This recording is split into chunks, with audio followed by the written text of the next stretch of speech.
So if far left is against gender surgery, transgender surgery, reassignment,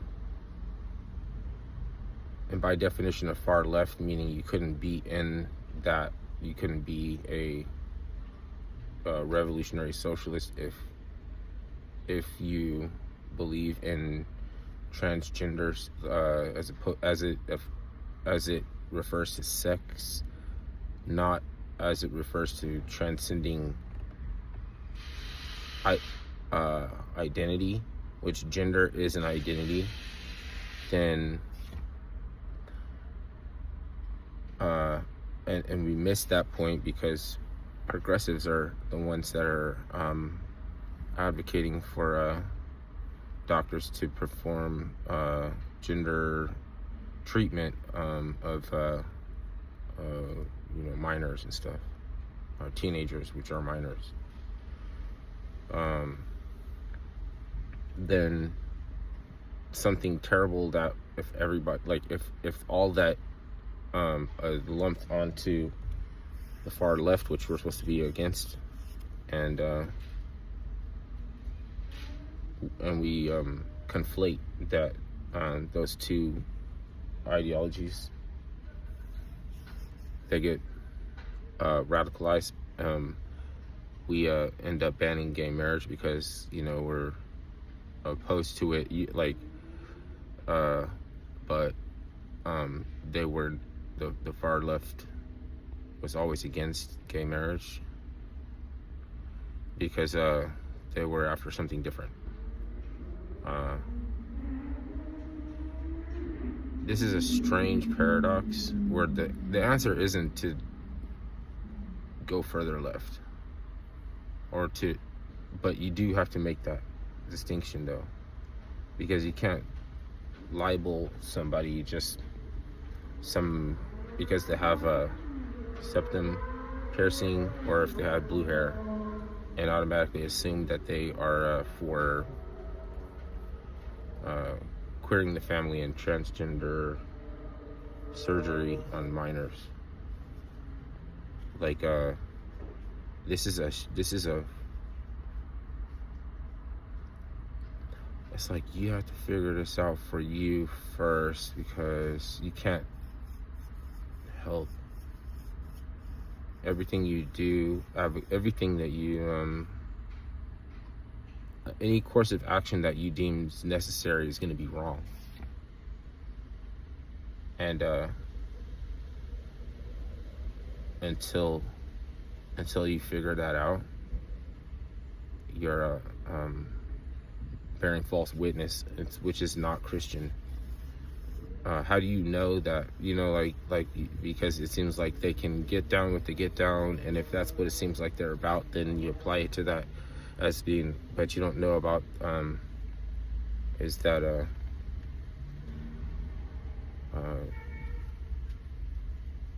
communist strategies have been going on for a long time.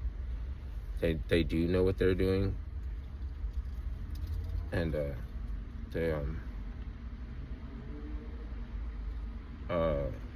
have been feeling like they've been losing or the underdog for a long time. They probably haven't, like the really smart ones have an idea of what can be accomplished, and where they're at right now, nobody is ready for them because they're in charge of all the unions.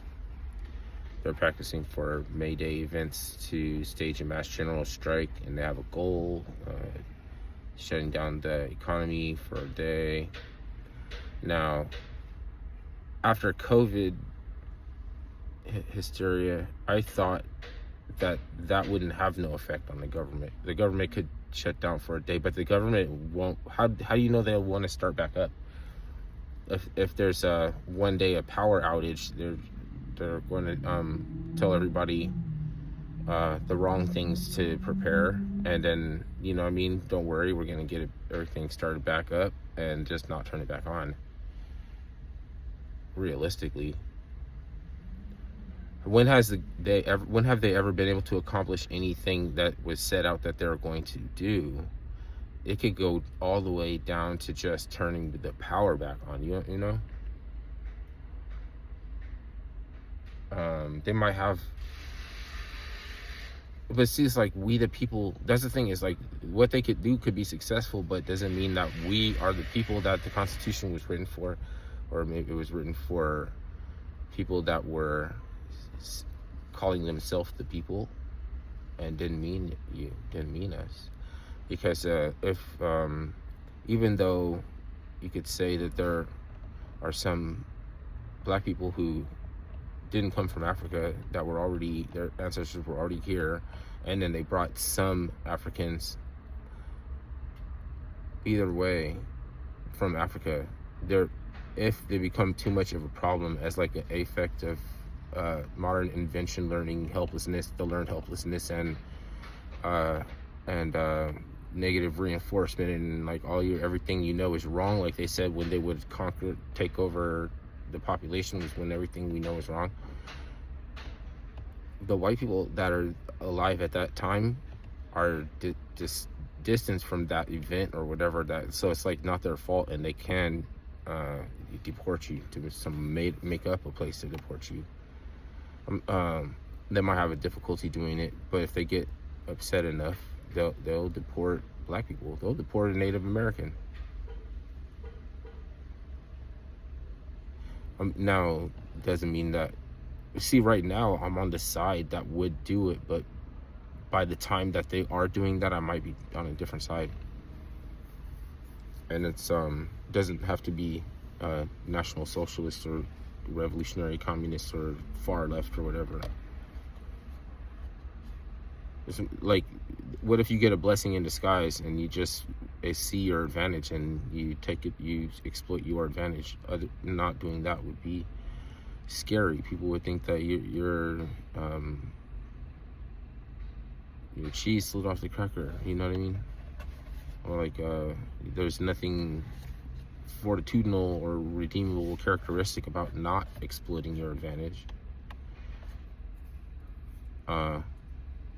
And it has to do with an ethos or something. Like if you deport Uncle Ben, you deport the American entrepreneurial spirit. We got to raise his bail money because he got arrested at work posthumously. He got arrested. He's been dead, but his most recognizable face on the planet was removed from his products. People don't know that he has mansions in countries all over the world that have dictators whose face are not as large on the side of the building as Uncle Ben. Michael Jackson, name recognition. Stalin, name recognition. Hitler, name recognition. Because most often it's through fear that you can become the most recognizable name, the most recognizable name or face, because they put their if they took over, they put their face in front of everybody. The imam or whatever, like the Ayatollah or something. Imams aren't that big. Ayatollah is that big.